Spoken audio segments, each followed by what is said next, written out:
everyone, welcome back. I'm Atenas and this is Mode Bespoke. For today's tutorial, we are going to be working on the whale patch that goes with the Alex romper. So let's get started.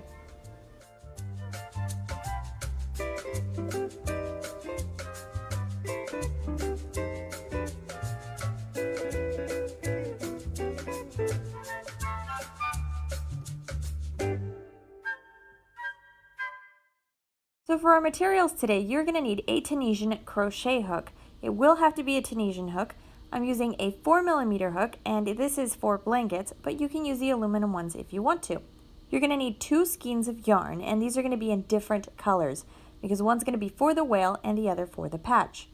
You're also going to need a tapestry needle or yarn needle. Any needle that fits your yarn will work just fine. And you're going to need a pair of scissors. Head on over to the blog. The link is in the description box below. There you will find the Alex romper pattern, and you will find this diagram there as well. You can purchase the PDF copy of the diagram and the pattern. So now if we take a look at it, these little numbers you see in gray, here I'm going to get a little closer, these numbers on the right will tell you the row that you are on. The numbers on the bottom, which are the ones in gray, tell you what stitch you're on. So we're going to be working from right to left. So you're going to be starting this little row, which would be the numbers, is going to be the equivalent to your chain 1. And then you're going to start working from right to left, and you will need a total of 24 stitches to work this patch. So now let's get started. Let me move my diagram over here, my little chart. We're going to start with a slip knot. So to make a slip knot, grab the color, so it's going to be color 1, which is the one that I want at the back of the base. Wrap it around 2 fingers, insert your hook into the loop, and pull a thread of yarn through that. So pull up a loop, hold it down with your index finger, and then you just remove the fingers of your other hand. Give the thread a little bit of a tug, and that'll tighten your knot. So if you want to tighten it more, just pull on the threads individually. We're going to start with a chain of 24 stitches. So to make the chain, you're going to wrap the yarn around your hook, and you're going to pull that through the loop that you have on your hook. So there's 1. Yarn over and pull through the loop for 2.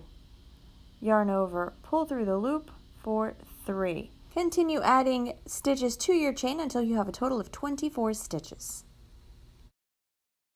Alright, so here we go. I've got my chain completed. Now let's take a look at the chart, and we're going to look at this very first row. So as you can see, we've got 2 rows. These 2 bottom rows are all in color 1, which is the beige I'm using.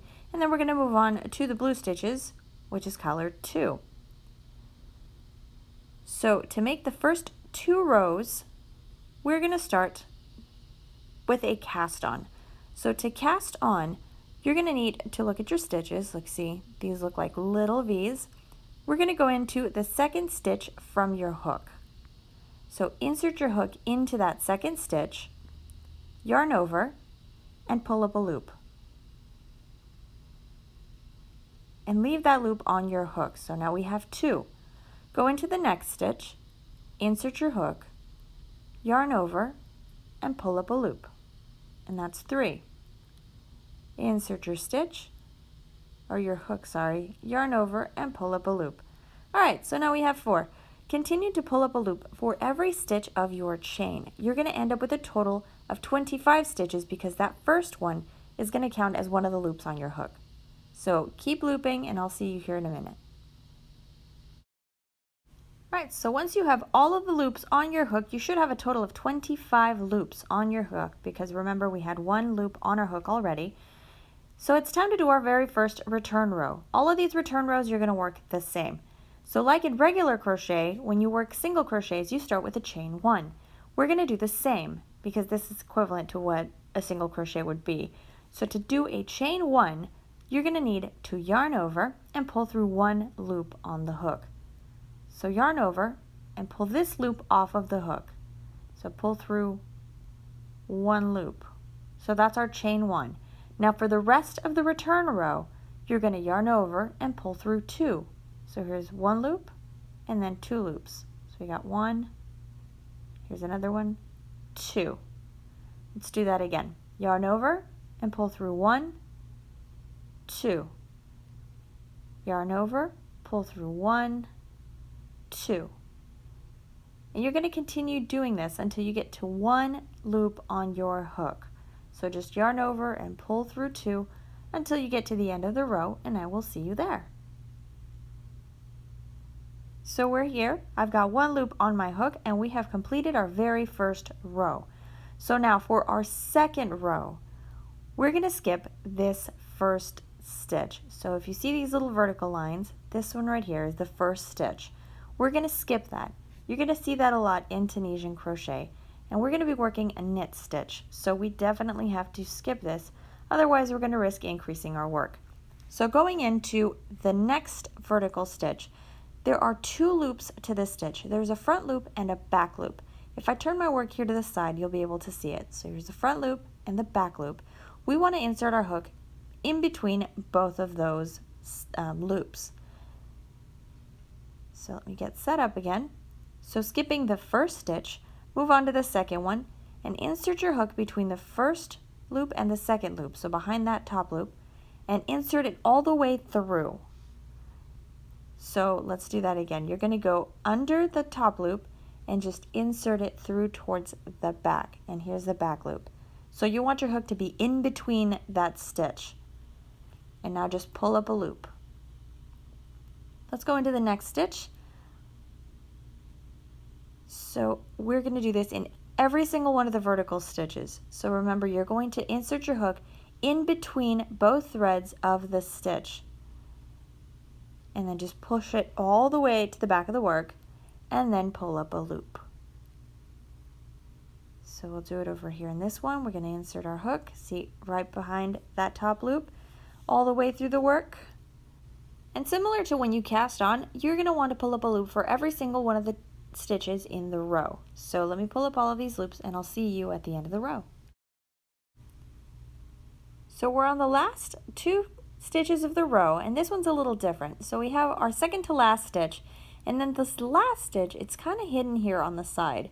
So it is going to be the very, very last stitch of the row. So let me pull this one up. So there's this one, which is the top stitch. So if I remove this, you'll see this little horizontal stitch. That's what this top one is. We need to work on the one that's to the left of that. So I pull up that loop. So go to that very last stitch. It's right above the knot. And you're going to insert your hook through both loops of the stitch. So here's that first loop and then the second loop, and just insert your hook all the way through. Now yarn over and pull up a loop. And there we go. Our row number 2, the first part is ready to go. So we're going to start our return row just like we did the last row, and you need to start with that chain 1. So you're going to yarn over and pull through 1 loop. So there's our chain 1. Now for the remainder of the row, you're just going to yarn over and pull through 2. So yarn over, pull through 2, and yarn over, pull through 2. Keep working until you have 1 loop left on your hook. So I'll just finish up this one and we are done. So we've completed the very first row of the diagram. This is technically row number 2, but we've completed the first row of the diagram. So now for the remainder of this pattern, you're going to be working this exact same stitch. So you're going to cast on and just put all of your loops on your hook, and then you're going to do a return row where you chain 1 and then pull, yarn over, pull through 2. It's a repetition of this same stitch. So it's going to create a beautiful knit pattern, and that's what we want for this patch. Now, like I said, this is row 1 of the diagram. For the diagram, we needed 2 rows in color 1. So we're going to make a second repetition, and the repetition is going to be you cast on all your rows, and then you do a return row. So that's going to be 1 complete row. So skipping the first stitch, go into the second stitch, and this one's a little easier to see, that you can go through between both threads of the stitch. So when you pull up your loop, there we go. Let's move on to the second one. So here's our stitch. Go through both loops of yarn, so both loops of that hook, of that stitch, sorry, of that vertical stitch, and you pull up a loop. So we're just going to keep repeating this until we have cast on one stitch or one loop for every single stitch of the row. So I've gotten to the end of the row again. So here's my second to last stitch. So let's pull up that loop. Now on the very last stitch, it's a lot more visible from now on. So this last stitch, you can clearly see it as a vertical stitch, and you can see both sides of the stitch. So you can see both loops. So here's the front loop and here's the back loop. And don't forget this stitch in every row. So if you skip this stitch, you're going to lose your stitch count. So insert your hook through both loops and then just yarn over and pull up a loop. And there we go. So we have half of the next row completed. So now we just have to do our chain 1 and then complete the rest of your return row by completing a yarn over and then pull through 2. Keep working this way until you have just one loop on your hook. So yarn over and pull through 2, yarn over, pull through 2, and so forth. I'll see you when I finish this row. All right, there we go. So now we are done. We've completed 2 full rows, and then we did the return row for that chain that we did at the very beginning. So you can see them a little bit better. It's starting to get a bit of a look of the knit stitch.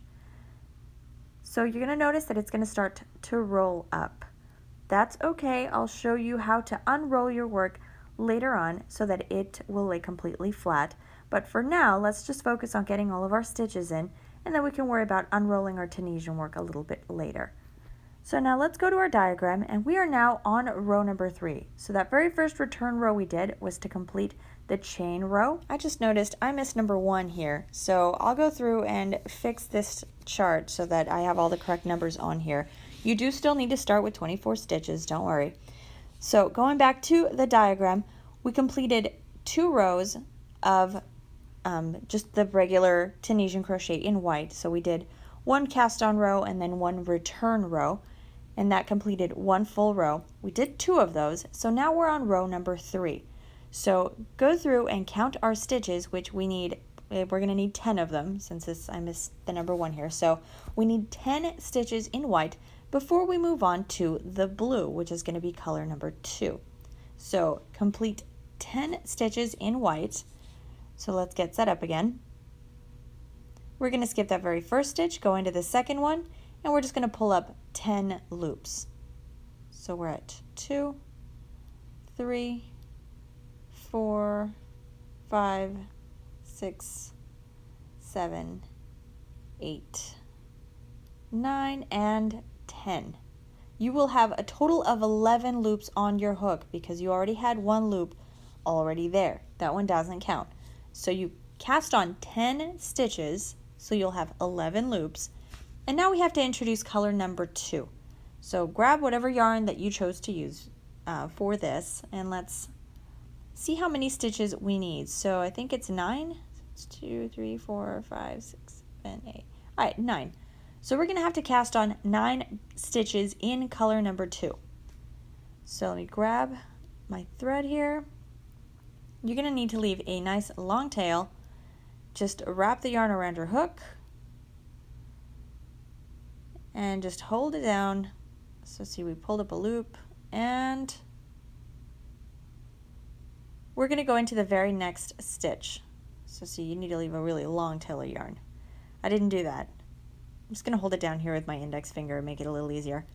So go to the second stitch, so the one right after that last stitch that you crocheted in white. Drop your white yarn. You're going to use it again later, just drop it.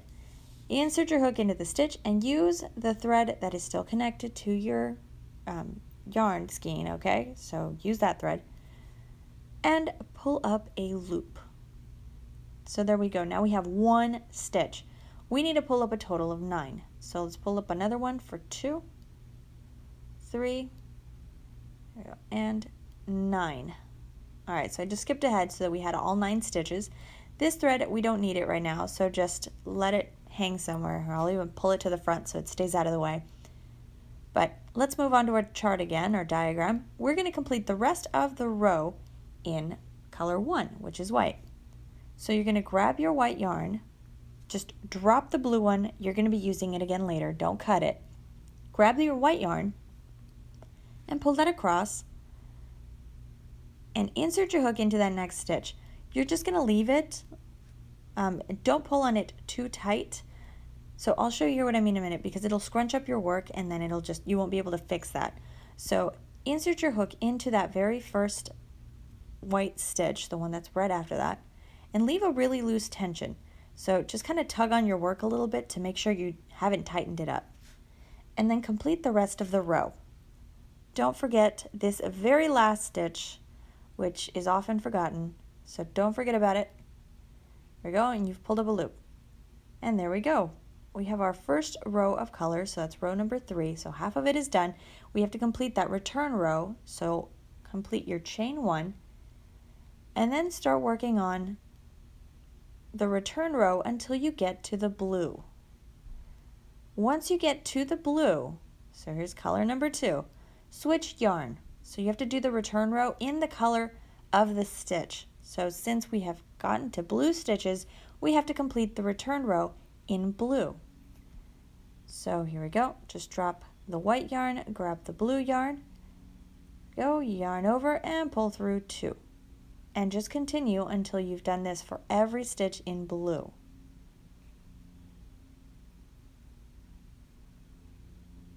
There we go. And now we're back to white. So here we go. Grab your white yarn. So just drop the blue, pull up the white, yarn over and pull through 2. So you're going to see that it's going to tighten up. We're going to loosen it up here in a moment. So just yarn over and pull through 2. And now pull on your work just to loosen up that thread. So that long white thread in the back, we need to loosen that up. So if you tighten it, it's going to bunch up your work and fold it in half. We cannot fix that. So it's one thing if it curls up because it's just Tunisian work. It's another if you bunch it up because you use too tight a tension. So let's take a look here at our row. So we've completed the row. Now let's move on to row number 4. So we're going to need to add a stitch to the right and another one to the left of our little whale design. So we're going to do one little blue stitch over here. So see, here it is to the right. And then if you go clear across to the other side, you will see another little blue stitch on the left. And then we're going to keep adding stitches over the course of the next few rows. But when you need to add a stitch, here's what you're going to do. Just start your row like you normally would. So skip that the first stitch and just cast on all of your white stitches. So if it's easier for you to count the stitches on the diagram and just count as you go ahead and do that. I'm just going to pull up a few stitches here until I get to the blue. So as I get a little bit closer, you got to pay attention here. So we have one last white stitch left. So I did all of the white stitches over here. We have one last one before we get to the blue. So here's the first blue stitch. We need to switch to blue since we need to add a blue stitch to the right. So we are just going to drop the white yarn and we're going to switch to the blue. Alright, so going into this last stitch right here, we're going to yarn over and pull up a blue stitch. So now we've turned that stitch into a blue stitch and we've moved our stitch over one stitch to the right. So now just continue to pull up a loop for every one of the blue stitches until you finish this blue section, which I'll work here quickly so that we can get there and I don't have to turn off the camera. Alright, so we have this last blue stitch. We'll pull up that loop and we have to make an additional stitch to the left. So we have to add a blue stitch to the left. So go on to this next white stitch and just insert your hook and pull up a blue loop. So now we've added a blue stitch to the left. So we have one on the right, one on the left, and the rest of the row we have to complete it in white. So going in to the next stitch, pull up a loop in white, and then if you are unsure about your tension, just go ahead and pull on your work a little bit again, just to loosen up that long thread. And then finish the row.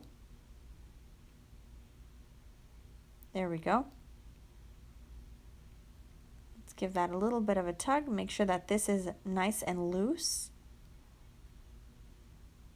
And then these, we're going to cover them up later. Since this is going to be a patch, you don't have to worry about these getting tangled or anything. We are going to sew it onto the romper, so you won't be able to see all these long threads of yarn. So we need to complete our return row, and as you remember from the last row, you have to complete the return row in the color of the stitch. So our first few stitches are all in white. So we'll complete our chain 1 and then work the return row in white until we get to our very first blue loop. So let me get that untangled there and complete these. There we go. Now we reached the blue stitch, so now you're going to switch yarns. So drop the white yarn and pull up the blue yarn and keep working your return row. So just yarn over, pull through 2 until you finish all the blue stitches. And now when you get back to the white, drop your blue yarn, pick up your white yarn. There we go. And a trick to keep them untangled is just to drop them. Just pay attention to how you're holding them and then keep one skein on one side and one on the other. And then just drop the yarn on that side and then pick it up again in the same side. So once you finish, here we go, that very first stitch in white, don't forget to tug on your work. And then complete the rest of the row. There we go, we've got one loop left. So this is what our work looks like so far. You're going to be able to see the knit stitch a lot more clearly now. You can see how we've moved a stitch over to the right, moved a stitch over to the left, so now we've increased the size of the whale, and now we're ready to complete row number 5. So start with the first few white stitches. Again, if it helps you to count, go ahead and count. The numbers will be corrected on the pattern, so it'll be easy to just kind of look down and you'll be able to just see how many stitches you need. But here I'll complete these until we get to the blue. So now here I'm at the end. See, I have one last white stitch left. Since I have to move over a stitch to increase the size of the whale, I'm going to switch to my blue yarn. This is clearly visible in the diagram, in the chart as well, so don't forget to take a look at your chart. So I'm going to pull up my first blue stitch, and then I'm going to pull up a stitch for all of the blue stitches until I get to that very last one. So let's pull these up real quick.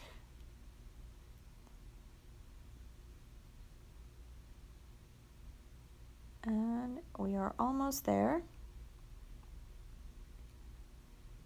There we go, I've got one last blue stitch.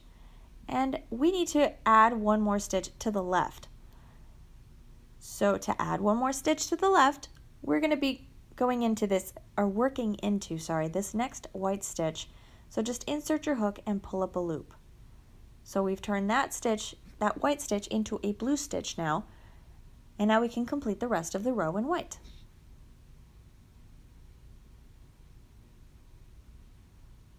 So we're working that very last stitch of the row, we can't forget it, and there we go. So now let's work our return row, so yarn over, pull through 1, and then yarn over, pull through 2 until we get to the blue. And now we're at blue, drop the white yarn, pull up the blue yarn, and then yarn over, pull through 2. So once we pull through that little white yarn right there, it'll be hidden. So you'll have nice clean edges. There we go, work these really quick. Don't forget to visit the blog so that you can get your copy of the chart. It will make this a lot easier to do. Alright, so we got to the white stitch, so we got to switch yarns again. So drop the blue, pick up the white. We have to yarn over and pull through 2. Don't forget to give your work a tug. So here we go, so that we can loosen up that stitch and avoid our work folding in half. And we'll complete the rest of the row. So there we go. So that's the last row we worked together. You're going to notice that it really rolls up now. Don't worry about it. I will show you how to unroll all of this when you are done. It is very common for this to happen in Tunisian crochet, depending on the stitch. There are several Tunisian stitches that don't curl up. Most of them do though, but I'll show you how to take care of that at the end. For the rest of the pattern, keep working the same way we just worked, just follow along with the diagram. I'm going to work, I have I think another row until we get to the little eye. I'll show you how to work the eye since it's just kind of in the middle of blue. So I'll do the eye with you and then I'll let you complete the rest of the diagram on your own. So to save time, I'm going to work through all of this stitching. So we're going to need 12 stitches in blue, so I'll complete all of the white. And here I am now, stitch number 12. So we did 12 stitches in blue. Stitch number 13, as you can see on the diagram, is in white. There we go, so we pulled up stitch number 13. Now we have to switch back to blue and complete the rest of the face of the whale.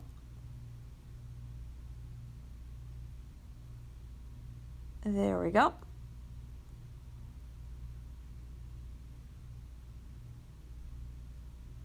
And then we have to complete the rest of the row in white. So here, it's that little bit that's left in white. So if you notice at the front of the whale, we don't have to do any more increases. So I'm just going to leave that so that it's flush with the row below that. And then do these last few stitches here in white. So I worked through this one quickly since you should by now understand how to work this chart. So a few important things to remember are always switch colors based on the color of yarn that you already have on the stitch that you have casted on. So look at all the stitches that are already on your hook and switch colors on that return row as needed. So here for the eye, I had just the one white stitch. I had to switch my yarn to white in order to make that match. It will help your colors pop. If you don't switch colors and you just do the return row in whatever color, not only will you have a really long stranded thread in the back of the patch, but you're also going to see that color come through your work and it won't be clear and even. Another thing is the tension of your work. It's very important to pay attention to the tension because you cannot fix that if you tighten your work. So see, this is the normal curl of Tunisian crochet. That we can fix. This we cannot. If you have tightened the tension on your work, you didn't release the stitch, and when you pulled on it, you just pulled too tightly. Like see, there it's nice and loose. If I pull too tightly, it's going to bunch up my work, and you can't fix that. You're going to have to redo all of your Tunisian work. So here we are. We finished row number, what is this, 7, I think? And this is how our work looks so far. So it's nice and clean and even. This is the knit stitch. The rest of the work, just follow your chart. Pay close attention to here, which is where you're going to have to introduce a little bit more white. So just make sure you count all of these stitches in there and then just follow along. It's quite simple from this point on. If you have any questions, don't forget to leave them down in the comment section below. I am happy to help you with that. You're going to need 2 rows in white at the very top. So once you finish your whale, you have 2 rows of white at the top. That way you have 2 rows on either side of your whale, and it'll create a bit of a frame around it. It'll also help the whale pop a bit more. So keep completing the rest of your work. I'll see you at the very end once I've completed all of the patch so that I can show you how to cast off. So I finished working on this patch, and as you can see, it is completely rolled up. And this is kind of a common thing that happens with Tunisian crochet. Not all Tunisian crochet stitches do this. I've worked several different stitches that lay completely flat, but when you work a knit stitch, it does roll up. So this is the back of the patch. As you can see, it also has all these strands of yarn, so it looks like stranded knitwork. Don't worry, we are using it as a patch, so all of this will be covered up with the romper, since it is a patch for the Alex romper. If you're going to use this patch for something else, you can do a couple of things. You can either lay a piece of fabric over it and just sew it on, or you can sew into the stitches. So see, these are all kind of loose. What you would do is you just take a needle and make a couple of small stitches all the way across so that they aren't so that those strands aren't so raised. So here's our patch. This is what it looks like. We've got the whale completed. I did the extra 2 little rows at the top. And we need to do what is called a, we need to, bind off. I always call it cast off. We need to bind off. So a bind off is the very last row in Tunisian crochet, because our stitches at the last row are usually really raised. So they're a lot bigger, see? So here's the small stitch at the bottom, and these are the top stitches. So they have these big gaps between the top layer of the stitch and the bottom. So we need to close those off. So in order to do this, we're going to go into the second stitch of the row. So just like you did with the knit stitch, you insert your hook, you're going to pull up a loop, and now we have to do a single crochet. So you have 2 loops on your hook, you're going to yarn over and pull through both loops. And there we go, that's a single crochet. We'll do another one. Go into the next stitch, pull up a loop, and now yarn over and pull through both loops on your hook. And then insert your hook, pull up a loop, and yarn over. Keep making a single crochet in every stitch of the row, and then just make sure that you're going between the stitches. So just like you did with all of our knit stitch. So you're doing the exact same thing when you insert your hook. You're just closing it off with a single crochet instead. After a few single crochets, you'll start to notice that that top row closes up a little bit more, and it looks very similar to that very first chain stitch row that we did. So that's the whole purpose between a bind off. It just helps clean up your work, and it makes everything all nice and neat and even. It closes up the top gaps on the stitches. So I'll keep working on these stitches, and if you haven't stopped by the blog just yet, go ahead and stop by. I put the link in the description box below. I post all my patterns for free, but you can purchase the PDF copy of all of the patterns that I have. You get the PDF version, which I email to you, and I also email you an online link for the online version of the pattern. That way you have access to it anytime you want. You can download it or save it onto like an e-reader. You can do whatever you want with your online copy. And that one stays up to date. So if I ever have to go through and update anything, it stays completely up to date. So check out the blog. If you're interested in the patterns, feel free to purchase one of those. I would greatly appreciate if you did. But here, I'm going to finish up this row real quick, and then we will move on to how to weave in our ends, and then I'll show you how to uncurl all of our work so far. So here's our last stitch. All right, and there we go. So I show you what this looks like. See, there's a nice even little edge at the very top. All right, so now what I normally do at the end of any of my crochet work is I just do a chain 1 so that it creates a little knot at the end. And then you leave a nice long tail end of yarn. Give that a snip here. And we're going to pull our hook out along with our thread of yarn. And then just tighten up the knot, and we're ready to weave in some ends. So here, I need to cut this blue one too. Just make sure you leave nice long tail ends of yarn. Alright, so if you know how to weave in ends, you can skip forward a little bit further, and I'll teach you how to uncurl all of our work. If you don't know what weaving in ends means, you're going to need a tapestry or yarn needle, and I'll show you here how we're going to do this. So just get this all threaded, and what we're going to do is we're going to hide the tail end of yarn so that it keeps our work from unraveling, and also so it just hides all the little tails. So working in the back part of our patch, we're just going to make a small stitch so that we get into the crochet work itself, and just work in the back part of the stitches.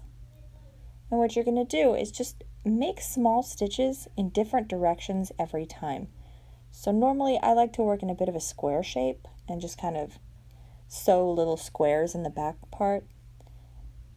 But the goal is mostly just switch directions as often as possible.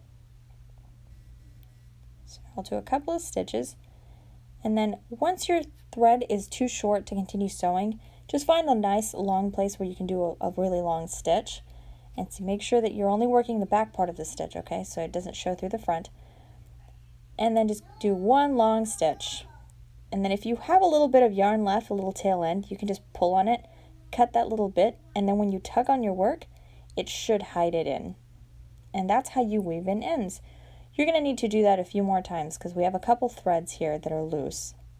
So I think we should have maybe about 3 more threads. So go through and weave all of those in. And then what you're going to do is we're going to have to get rid of this curl, because otherwise it'll be a little difficult to sew on your patch. So I use 2 different methods to release the curl on my Tunisian crochet work. The first one, which is my favorite, I use any kind of softener. I prefer to use conditioner, like hair conditioner. So I buy just any hair conditioner I like the scent of. You can even use the very inexpensive stuff. That stuff works great. So all you do is you get a container, get a bowl, something. Just, I'm going to use a bowl, but you get a bowl where you can submerge your crochet work underwater. So fill the bowl with water and conditioner. So you want enough conditioner so that the water feels slippery. So it's quite a bit. That's why I'm saying you can use the inexpensive stuff. So you can use Downy if you prefer a fabric softener. You can use like Downy or any of those. Or you can use hair conditioner.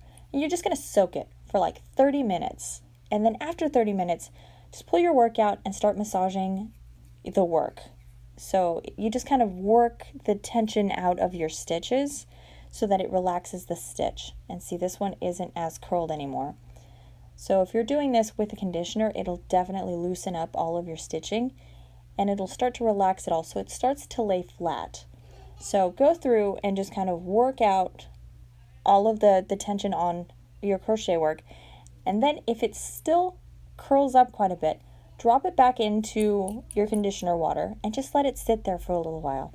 Just go through and massage it a few times, sometimes 2 or 3 times will work, and then wring it out and lay it flat over a towel, something where you can pin it. So if you can lay it completely flat, then just lay it completely flat on any like surface like a towel or something like that and let it sit there. If it doesn't, grab some kind of pins. So I only have my needles right now because all of my sewing pins have been put away. So just pin it down on your towel. So I'll grab another needle like so and just let it dry that way. That will help lay your work completely flat. You can also use this time to pull out any little stitches that maybe you added a little too much tension and they kind of pushed in a bit. You can pin them down however you want and it'll help block your work. So this is all blocking. So that is my favorite method. Another method you can use is the one with a clothing iron or a hand steamer. So you just need steam. So what you do with the steamer is you're not going to be ironing because depending on the yarn that you're using, if you're using an all cotton yarn and you can iron it, great. If you're using like a polyester or acrylic blend, it's kind of a plastic yarn, so it will melt. So you don't want to iron the work. You're just using the steam. So what I do is I hold the iron. So see, you don't want to lay it flat. So you just hold it a little bit above your work just so that you're hitting it with that steam. Don't press it down, just steam it. And then after you steam it, start pulling out on the stitches. So start massaging the stitches and just kind of fold them out the way that you want them to be. But be very careful because after you've steamed it, it will be hot. So please be very careful. I don't want anybody burning themselves with steam. So just kind of steam it out, massage out all of the curl, and then just keep steaming it until it starts to lay a little more flat. Once you're done, it should be a little bit moist, so you can just lay it on a towel and then pin it down if you need to. You don't always need to. I find with knit stitch, I kind of have to lay it down and pin it down anyway. But if you just steam it and work all of the curl out just with your hands, your work will be just fine. You can also use a combination of the two. So use whatever method you want. If you have a different method, go ahead and leave it in the comment section below, and that way we can share it with everybody else. Now, for this back part of the work, if you're making this patch for the Alex romper or any other romper, and you're sewing it down, then all of this stranded work isn't going to be much of an issue because it's going to be hidden behind whatever work it is that you're sewing it onto. If, however, you are using this patch for something else, you're using it as a pocket or, anything else that you're afraid that your fingers are going to get caught on or any other object is going to get caught in, you can do, like I had said earlier, you can lay a piece of fabric on the back of it just to cover all of these little stranded work. You just sew it onto the back of the patch, or you can make a couple of stitches, just a few intervals apart, just to hold down all of the stranded work. And you would just use any regular thread for that. So just give really small stitches just to hold everything down. But that's it. All you have to do now is just sew it onto your romper or whatever project you want to use this patch on, and you're done.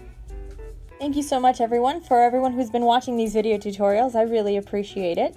If you haven't subscribed to the channel yet, don't forget to hit that subscribe button. I post videos every Thursday, and they're all free patterns.